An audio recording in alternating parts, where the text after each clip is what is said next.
But are you out of your fucking mind?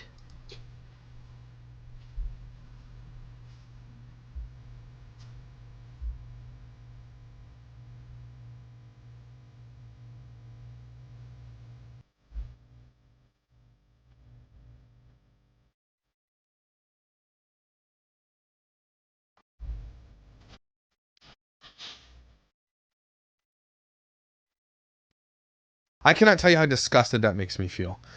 You imagine there's like people walking around, going to other people's tombstones and, paying respects, and you see these people dancing literally over the dead body of somebody who's about to be buried in the ground.